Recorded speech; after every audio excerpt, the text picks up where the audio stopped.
maka banyak lagi hikmah dan keutamaan yang diberikan oleh Allah kepada orang yang mau beribadah. Tapi dari semua itu, mungkin di antara kita yang misalnya di sini yang sama-sama beribadah, mungkin pahalanya itu tidak sama. Mungkin itu sangat tergantung kepada beberapa aspek. Yang pertama, keikhlasan. Keikhlasan kita di dalam beribadah jauh daripada riya. Wa ma umiru illa liya'budullaha mukhlishina lahuddin. Jadi Allah dalam setiap ibadat yang kita lakukan, yang diutamakan oleh Allah itu adalah ikhlas. Ikhlas karena Allah jauh daripada penyakit-penyakit riya. Riya biasanya seseorang mau beribadah karena ada sesuatu hal. Ada orang yang melihat kita rajin sholat sunnah, kalau di rumah enggak pernah. Misalnya banyak orang yang melihat kita rajin sedekah, tapi kalau tidak ada yang melihat tidak pernah. Dan demikian seterusnya. Kemudian yang kedua, supaya kita giat dan rajin untuk beribadah kepada Allah, kita harus berniat dengan ibadah yang kita lakukan ini adalah untuk mencari keridhaan daripada Allah. Karena tidak ada yang paling berharga di dunia dan di akhirat kecuali kasih sayang dan ridha daripada Allah. Semiskin-miskinnya kita, sesusah-susahnya kita, kalau nanti di yaumil mahsyar dan di akhirat kita justru akan mendapatkan rahmat dan nikmat daripada Allah, itu ada suatu kesenangan yang teramat sangat. Seperti seorang ibu yang telah melahirkan dengan anaknya dengan selamat, yang sudah dikandung anak tersebut selama 9 bulan yang penuh dengan kesusahan, berbagai macam cobaan yang hadir. Tapi ketika ibu tersebut melihat anaknya selamat, sehat, walafiat, hilang rasa capeknya, tersirat dari wajahnya kebahagiaan yang tiada tara.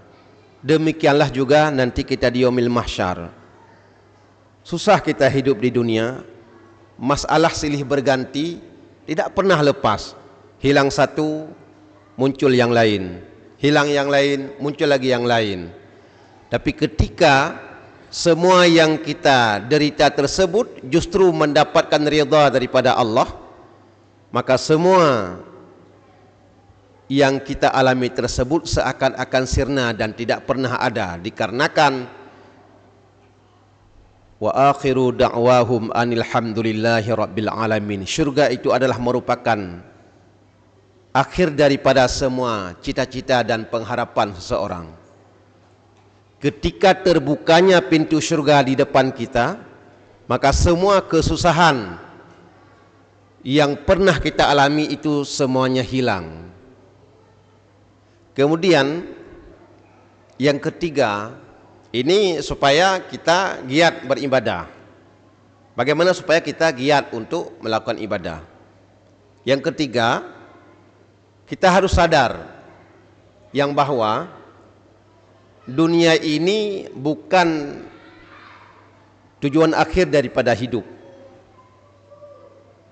Kita harus sadar sesadar-sadarnya yang bahwa dunia ini bukan akhir daripada sebuah cita-cita, namun dunia adalah merupakan tempat bagi kita untuk mencari kebahagiaan akhirat. Ad-dunya masra'atul lil akhirah. Di dalam ayat yang sudah saya bacakan pada awal tadi, Allah berfirman, ma indakum yanfad Apa yang ada di sisimu itu semuanya akan punya batasnya, akan berakhir. Ma indakum yanfad wa ma indallahi baq. Dan apa yang ada di sisi Allah itulah yang kekal. Kan kita sering, misalnya ibu-ibu ketika masih muda, kita melihat wajah kita di cermin, kita lihat wajah kita yang sangat cantik, manis dan lain sebagainya, kita seakan-akan lupa bahwa 20 tahun yang akan datang, 50 tahun yang akan datang, itu semuanya akan sirna. Walaupun sekarang kita beli bedak 500.000, 1 juta, 3 juta, habis gaji untuk beli bedak, tapi semua itu juga ketika masanya sudah tiba, semua akan lewat, kecantikan semua akan sirna. Demikian juga seorang laki-laki yang gagah perkasa, tubuhnya kuat, mampu mengangkat apa saja yang dia ingin angkat, tapi semua ada masanya. Rambut hitam jadi putih, kulit yang kencang jadi keriput, kemudian otot yang kokoh perkasa jadi lemah dan tidak berdaya.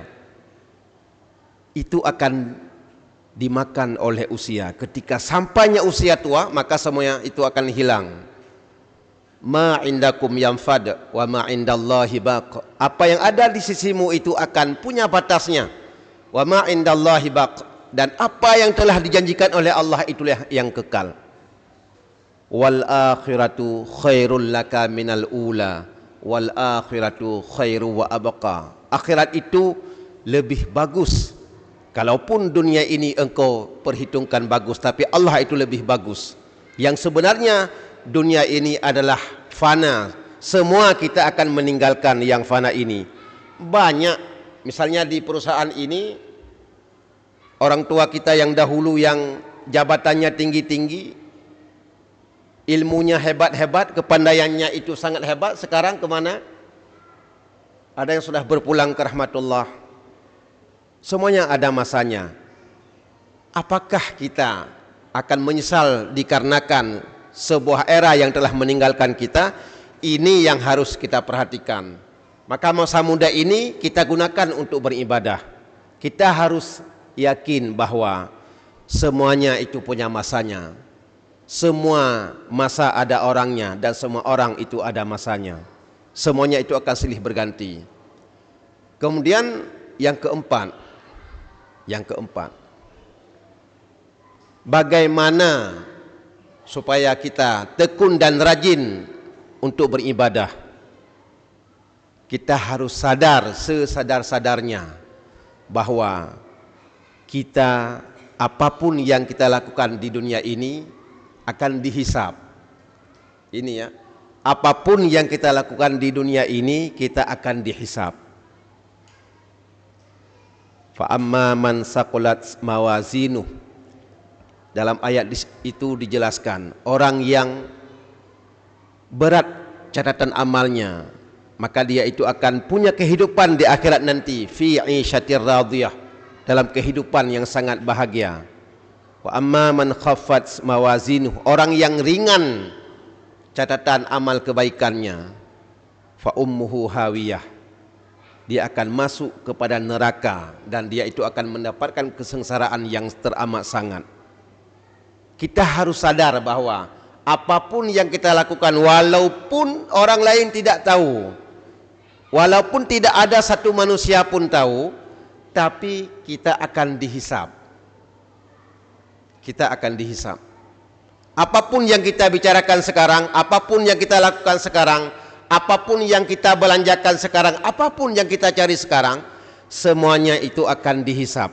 Dan tidak ada seorang pun yang mampu lolos daripada hisab para malaikat, walaupun sekarang itu tidak kita nampakkan kepada manusia. Maka ini mungkin di antara beberapa cara supaya tumbuh dalam hati kita keikhlasan untuk beribadah kepada Allah. Karena yang paling berharga di sisi Allah adalah ibadah kita, keikhlasan kita dalam beribadah, keridhaan hati kita dalam beribadah, keridaan hati kita untuk menerima segala apapun yang telah ditakdirkan oleh Allah. Maka mudah-mudahan kita berdoa kepada Allah, bulan suci Ramadan yang merupakan bulan untuk melipat gandakan amal ibadah kita, dan Allah akan melipat gandakan pahala kepada kita, mampu kita jaga mulai daripada pertama hingga berakhir, mampu kita isi dengan ibadah-ibadah, terutama sekali ibadah-ibadah khususiat Ramadan.